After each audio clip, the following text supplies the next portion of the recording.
Yo, what's up guys? This is James bringing you another deck profile for the Monaresclub, youtube.com. This is going to be a Yu-Gi-Oh! Deck profile for my Floowandereeze deck. This is a great little deck to build on a budget if you're just jumping into the game. Maybe Master Duel got you interested in playing again, or if you just want to build something different or are just new to the game in general. This is a great little jumping off point. I've been having a lot of fun with it, and I just thought I'd bring you my deck profile. So we'll just get started here with the basics. 3 Floowandereeze and Robina, 3 Floowandereeze and Eaglin. These are obvious 3F staples. You have to play 3 of them. They're part of what makes the whole engine work. Robina will Stratos for any level 4 lower winged beast, and Eaglin will Stratos for any tribute summonable winged beast in the deck. Then for the rest of our little birds, we've got 1 Floowandereeze and Toucan, and then 1 Floowandereeze and Stree. Some people play 2 of this. I like playing 2 as well. I just couldn't really find the room in this build, but if there's ends up being something you want to cut, a second one of these is pretty good. It makes the ratios look pretty good when you have 2 of them, and then 1 Toucan's all you really need.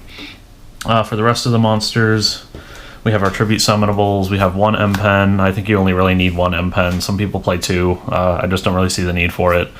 1 Mist Valley Apex Avion, and then 1 Ryza the Mega Monarch. This guy's pretty expensive. He's the most expensive card in the deck. If you don't have him or don't have access to him, he's you can replace him with the second M-Pen, but this guy really does make the deck kind of tick and gives you a lot of your more unfair play lines available to you to really lock the opponent out. So if he doesn't get a reprint soon, you can just replace him with M-Pen. And then for the rest of the birds, we have 1 Barrier Statue of the Stormwinds, which locks the opponent out of being able to special summon outside of wind monsters, which is exceptionally strong for the deck because we function off of the opponent being, normal summoning. So if we force them to normal summon to get rid of the Barrier Statue, then that lets us proceed to locking the opponent out of the game. Then we have 1 DD Crow. This card's really good in the format right now. There's a lot of Eldritch, there's a lot of DPE decks. It's also good against the Tenyi decks because it lets you interact with the Tenyi monsters at key junctures before they activate. Very strong. You frequently will grab this off of Robina if you're already set up with your Barrier Statue. Usually on the opponent's turn, when you start to loop a second time off of map or Dreaming Town, you'll then go get DD Crow if you don't need anything else, and then you can use this to disrupt the opponent. Just very strong that it's tutorable in the deck. Otherwise we wouldn't really consider it. Going into the spells, let's clean up these guys. Spells, we've got our Floowandereeze archetype spells. We've got 3 map, staple, gotta play 3. 3 of the new Advent of Adventure, I believe that's what it's called. Yeah, Advent of Adventure. I've been calling it Journey Preparation for so long now. It's hard to remember what it's really called. This card's incredible. You have to play 3. It just makes the deck play through hand traps a lot easier because you can remove your cards in response to impermanence and effect failure. It doesn't work against Ash, unfortunately. And once you get more practice in with the deck, you can start finding lines with it too that help you play around Droll and Lockbird and stuff as well if you anticipate that out of the opponent. This can also be used to play around evenly matched. If the opponent tries to evenly while you're set up with your board, you can evenly away your M-Pen to banish it face up. Then you can pick it back up with your Toucan on your turn or on the rest of the opponent's turn. Yeah, just extremely helpful card for the deck overall, and it gains you 500 life points, which is also very good because this deck goes to time frequently and can give you a free win in time. 1 Floowandereeze in the Unexplored Winds. Fantastic card, but it's tutorable, and it's generally your second tutor out of the deck after Floowandereeze in the Dreaming Town. I'd pretty much always advise, even if you have map up, to tutor this first, because no one is obligated to normal summon into this, and Dreaming Town gives you a really good setup going back on the opponent's turn, being able to protect your Barrier Statue with the Book of Moon effect, as well as just set up either an Omni Negate with Avion if they try to shotgun battle phase to play around evenly matched, or whatever. This card's just incredible. Unexplored Winds is generally what you pick up on the crackback, then you can lay it down and then tribute away whatever the opponent did manage to get set up, maybe their back row, and then proceed to OTK. Also very good against decks like Eldritch. If you're against Eldritch or something, sometimes you'll want to just tutor this up first, just to start wiping their back row and their floodgates. Alright, those are all kind of the obvious stuff. Getting into the generics here. Got 3 Pot of Extravagance and 3 Pot of Duality. These guys have gotten a little bit more expensive. If you're playing on a super tight budget and you can't afford these, you can play Jack in the Hand instead. You'll just have to make sure you make room for the second Floowandereeze and Stree. Otherwise, your opponent can take that off of your Jack in the Hand when you set that up and lock you out of being able to ever loop a lot of your resources back. So something to keep in mind. Duality is extremely cheap and just one of the most broken cards in the deck, since our normal summons are effectively special summons. Just lets you ponder. It's, you know, incredible. Helps with the consistency. I will say, if you have the money for it, or if you already own the card, I would probably play Prosperity over this if you can. I just don't have the money to drop on Prosperities right now until they reprint them. But these are the next best option, and then the next best option after this is probably Jack in the Hand. More generics. 3 Book of Moon. I love this card in the deck. It's just fantastic. It was a staple before Journey preparations came out. Advent of Adventure came out, because it would let you do the same thing where you could Book of Moon your own dude in response to a Veiler or an Imperm, and then you know, still get your effect off. This card's still really good because it lets you do that same thing. It gives you redundancy for that type of effect, and helps you, you know, just disrupt the opponent's board as well. A lot of people are setting up boards not with Link Monster Disruption, but with like Synchros and Fusions like DPE and Baron de Fleur, so this can be a forced activation of one of those effects.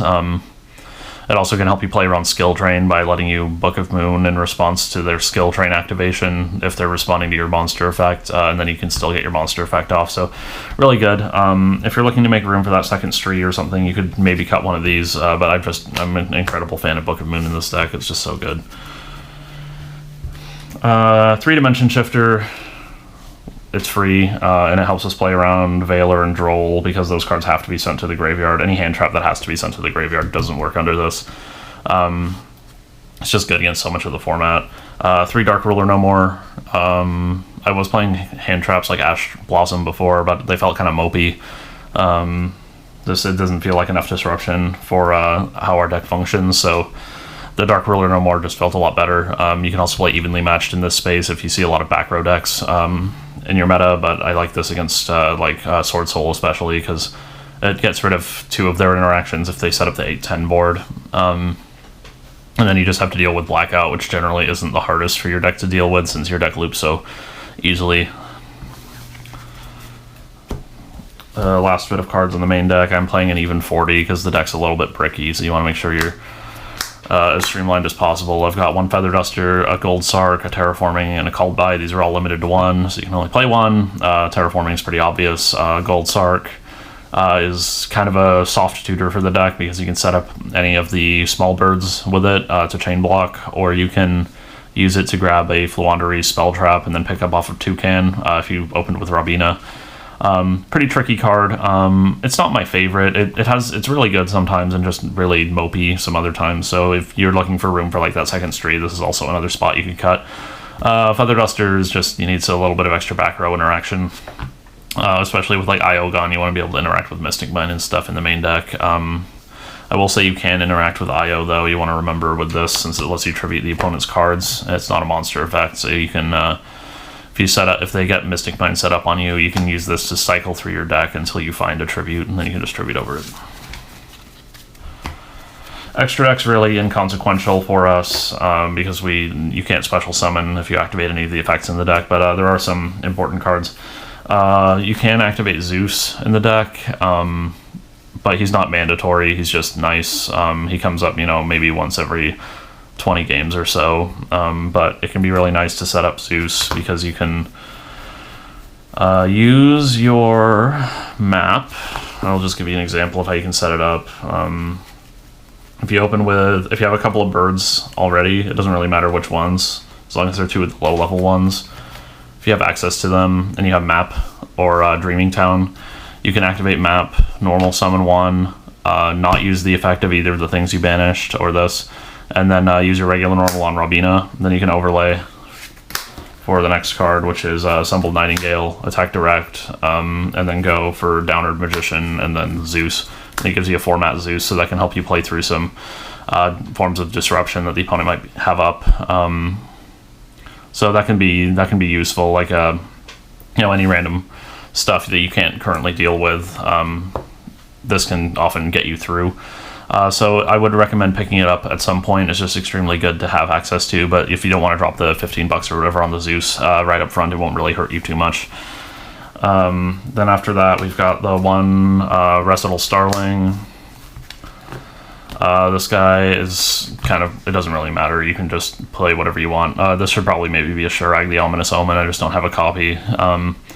We've got a couple of cards to send off of Maximus if you're against Dogmatica. These are just useful. You can also use Tri-Brigade, Ferrijit the Baron Blossom to link climb a little bit using that last line, but instead you can go into a Nightmare Unicorn if you want as well, if you have a third thing in hand, and it cycles your hand a little.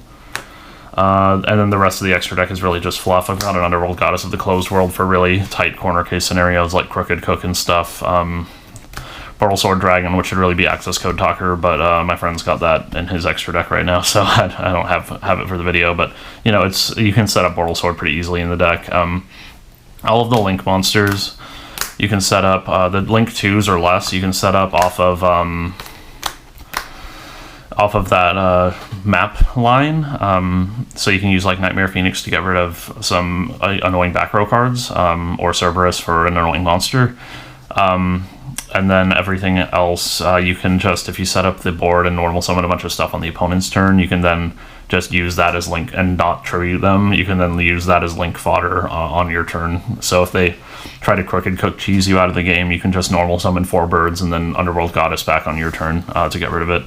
Anima isn't really necessary. It's just kind of funny when it comes up. Link Karibo is fairly useful. Wynn is nice because she's a link monster that you can link away your barrier statue for if you really need to, and then you can summon back the opponent's Baron to Fleur, which can be useful. And Masquerena can also just be useful for really just for corner case scenarios. I don't need to talk about the extra deck too much. You can kind of throw in whatever you want. Side deck, we got one Dark Zamorg. This card's really good. If you don't know what this card does, it's a tribute summonable winged beast. He's also treated as wind while on the field, which doesn't really matter. And then if he's in your hand, he has a special summon a clause. It doesn't really matter. But you can, while he's in play, the only line of text that matters is the last line. Your opponent cannot set cards. So this just really messes up back row heavy decks. If you tutor this out on turn 1 with Eaglin, if you do your normal Robina into Eaglin line, you can go into Dark Zamorg, and then the opponent can't set trap cards, and that just can really mess them up. And if you open it with Anti-Spell Fragrance as well, so if you open with a Robina and an Anti-Spell Fragrance, which is another sideboard card, in here, it means your opponent can't activate spells either, so they have to break through your whole board using only monsters, which can be fairly tough, since Forbidden Droplet and stuff is generally one of the better ways to deal with your board. 3 Twin Twisters for the back row stuff. There's 3 skill trained in the format now, so you gotta be respectful of the Eldritch decks. I've just got 3 Raigeki right now. This would probably be better as evenly matched, but I don't have them. But Raigeki is just solid, and we got 3 of them now, so why not flex with 3 of them? I got 3 Token Collector. There's a lot of Brave Token stuff going around, and this also poops on anyone doing Helka Fibrax lines, which seems to be coming back in style. And then 2 Rivalry of Warlords, because it doesn't affect you, and it does affect a decent few meta decks. But you're generally not going to be bringing in more than 5 or 6 cards, no matter what, when you're siding, either going first or second. Anti-Spell could potentially be Solemn Judgment as well for when you go first. You can also play Dimension Barrier if you want. Your going first options are pretty plentiful for the most part. But yeah, that's the deck profile, guys. If you like the video, make sure to hit that like button, hit the subscribe button. Let us know if there's any Yu-Gi-Oh content you want to see in the future, and I'll see you in the next one. Bye.